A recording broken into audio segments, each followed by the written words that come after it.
BRS రాష్ట్ర committee పిలుపు మేరకు చేగుంట మండల కేంద్రంలో మండల శాఖ అధ్యక్షులు నారాయణ రెడ్డి ఆధ్వర్యంలో గాంధీ చౌరస్తా వద్ద నల్ల బ్యాడ్జీలు ధరించి ప్రభుత్వానికి వ్యతిరేకంగా నినాదాలు చేస్తూ రోడ్డుపై బైఠాయించి ధర్నా రాస్తారోకో చేపట్టారు. ఈ సందర్భంగా బీఆర్ఎస్ మండల అధ్యక్షులు నారాయణ రెడ్డి మాట్లాడుతూ కేసీఆర్ కు నోటీసులు ఇవ్వడం తెలంగాణ అస్తిత్వానికి అవమానమని, రాజకీయ కక్ష సాధింపులో భాగంగానే నోటీసులు ఇచ్చారన్నారు. ప్రజల దృష్టి మళ్లించడానికి సిట్ నోటీసులు ఇవ్వడం జరుగుతుందని ఆయన ఆరోపించారు. ఈ కార్యక్రమంలో లక్ష్మీనారాయణ, ఆంజనేయులు, జనార్దన్ రెడ్డి, కుమార్ యాదవ్, నర్సింహులు, శివ, రాజ్ గోపాల్, శ్రీకాంత్ యాదవ్, రాములు, అశోక్, గణేష్ తదితరులు పాల్గొన్నారు.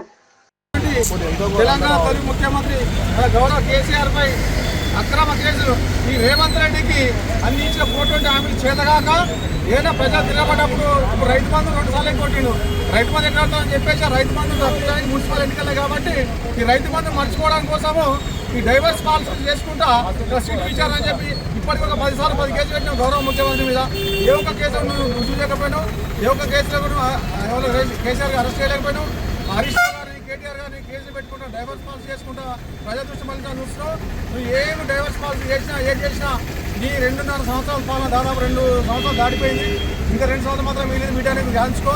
నువ్వు రైతులకు మొత్తం నక్కడం వచ్చావు. యూరియా బస్తాలు లేవు, రైతు బంధు లేదు, 2 లక్షల రుణమాఫీ లేదు, మహిళలకు ఇస్తాను మహాలక్ష్మి లేదు, తులం బంగారం లేదు, కళ్యాణ లక్ష్మి 1 సంవత్సరం పెండింగ్ ఉన్నాయి. అవి ఇయ్యడానికి నీ చేతగాక ఏమనంటే కేసీఆర్ మీద సీటు విచారణ, కాళేశ్వరం కూలిపోయింది. అరే కాళేశ్వరం కూలిపోయిన నాయనాడికి రా. ఇదే దుబ్బాక కాన్స్టిట్యూన్సీలో గలగల గోదావరి నీళ్ళు మారుతున్నాయి. ఈరోజు పొలాలు నాట్లేసుకుంటారు రైతులు. నువ్వు కూలేశ్వరం కానీ కూలేశ్వరం చూస్తే వీడికి రాను. కాళేశ్వరం నీళ్ళు ఇప్పుడు దుబ్బాక కాన్స్టిట్యూన్సీలో కాలువలు నీటప్పుడు నీళ్ళు మారుతున్నాయి, పొలాలు నాటేస్తున్నాం కాబట్టి నీ చేతగా నీ పొలాలను కప్పు చూడడానికి నువ్వు డైవర్స్ పాలసీ చేస్తున్నావు కాబట్టి నీ పతనం నువ్వే కోరుకుంటున్నావు. నీకు 2 సంవత్సరాల ఛాన్స్ మాత్రమే ఉంది. ఇప్పటికైనా పద్ధతి మార్చుకొని ఈ కేసుల విషయం పక్కకు పెట్టి ప్రజలకైనా మేలు చేస్తాను ఇచ్చిన 426 కనీసం ఒక సగం నిలబెట్టుకొని మంచి పేరు తెచ్చుకోవడం నేను సూచన చేస్తాను. ఎందుకంటే కేసీఆర్ అంటే తెలంగాణ తెలుసు. తెలంగాణ అంటే కేసీఆర్ ముందుకుంటే తెలంగాణ అంకిపోవడం అవుతుంది. గుర్తుంచుకో.